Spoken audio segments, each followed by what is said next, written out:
Hey guys, welcome back to my YouTube channel. Today we're going to be talking about having an iPad Pro and using it for college. Currently I'm a Drexel student studying computer science, and I got the iPad right before I went to college, and it was probably one of the best things that I could have ever done for myself. It probably was a more essential purchase than my laptop. The iPad Pro was a very essential part of getting ready to go and doing well in school, mainly because it was my number one note-taking device that I used during classes. I used it more than a notebook, and I actually kind of cut paper out almost entirely from my first year of school, which was good for the environment, but it also made it easier for me to carry my notes with me, and it also helped me study and change my study habits throughout the school year. Not having to carry around paper allowed me to study if I got a quick minute in the library or if I got a quick minute in the dining hall. I was able to pull out my iPad and just study and review from wherever I was. And all the notes using Notability were synced up across all of my devices, so I could pull it up on my phone, my Mac, or my iPad. So it was just a very convenient way to start out my college career. So talking more about specs, I got the 2017 iPad Pro with the 12.9-inch screen. Now I got this one because it kind of resembled a piece of paper, and it just gave you a little bit more screen real estate to make it easier to take notes. I also got the Apple Pencil with it, which is essential for taking notes with the iPad. It is probably one of the best styluses I've ever used, and I've used some of my friends' Surfaces and other tablets like Lenovo's. The Apple Pencil has very good tracking with the screen. It's made by Apple for an Apple product, and that's just kind of how Apple works everything. Everything that Apple makes kind of just works with everything that they produce. So using the Apple Pencil with the iPad is a great experience, and it just writes very fluid with the 120 hertz display. Everything is just fluid. That's probably the only word that I can really use to describe it.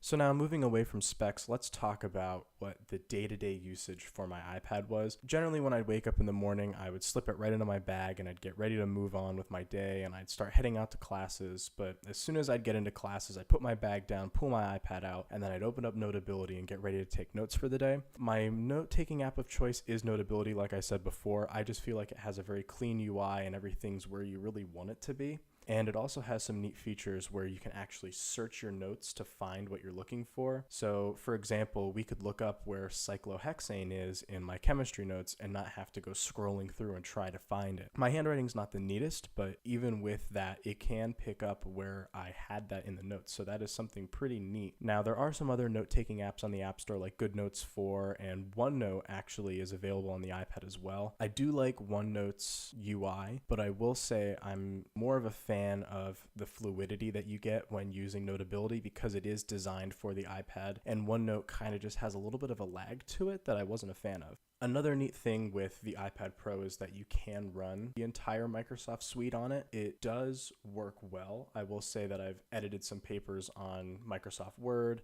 I haven't really used Excel on the iPad. I haven't really found a purpose for it, but it's available if you do that, and that's what you need to do. But I will say that Pages is a little bit more simplistic, so it is kind of nice to have that work. But with the new Files integration that you get with the iPad Pro, you don't really have to worry about whether your documents will sync or whatever. You can just upload everything to the cloud and just make everything sync across all of your devices. I know for school, I personally purchased the 2 terabyte package, and that has allowed me to upload just about everything and still have a ton of room left over. It just kind of simplified everything, and all of my notes went to one place, and every single thing that I could have on my computer and my iPad and my phone were all just in one centralized location. And I think that leads into another topic, and that is the portability of the iPad Pro is incredible. It's super light, even though it's large in footprint. It's extremely easy to carry, and it does not really weigh down your bag too much, so it's not like it's cumbersome to carry like some laptops can be. But the iPad Pro is super light, and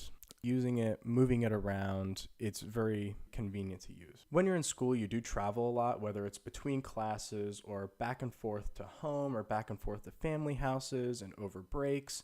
I also did some traveling. I study in Philadelphia, so Amtrak was able to take me to New York City, and it was very convenient to be able to take my iPad and have everything that I needed with me so I could study over the weekend and still be able to not have to worry about carrying around 5 different notebooks for 5 different classes and all these different binders. It was very neat to be able to take everything on the go and have it portable in this very thin device. So overall, the iPad Pro is probably one of the best purchases I made for school. The price can be kind of up there when you're looking at other tablets compared to what you get out of a Surface, as the Surface is kind of your computer and a tablet. And this did make me have to buy a MacBook Pro as well for school, mainly because of my major. But in the long run, having this for notes and it just being a note device, they do have the new iPad that they launched that is for school, and you can get that for around $300. And with the student education discount, the iPad Pro that I purchased is roughly around $1,000, but you can start into the iPad Pro line with $629 for the 10.5-inch display, and you can also enter the 12.9-inch realm from $779 with your education discount. So that is also something to consider, is that if your school does give you the option for the education discount, it's not a bad idea, because you get an iPad Pro, you also get a pair of headphones, which is something neat that I also got with that. And it also depends upon how much storage you want physically on the device. If you really want to store everything locally, I would recommend getting the 512 gigabyte. It does make it like a mini computer, and it also is kind of just a small storage device at that point. But if you really do want to use iCloud for all that it is, I highly recommend getting the 64 gig with the cellular. That really will give you everything that you need, because then you don't have to worry about local storage. It'll all be on the cloud and you can access it from anywhere. So my final thoughts: if you're in the market for an iPad, I highly recommend the iPad Pro. I think it's a great product for school. So that's all I have for you today. If you guys liked the video, please hit the like button, drop a comment below, and hit the subscribe button with the little bell. And I'll be back soon with some more videos. See ya.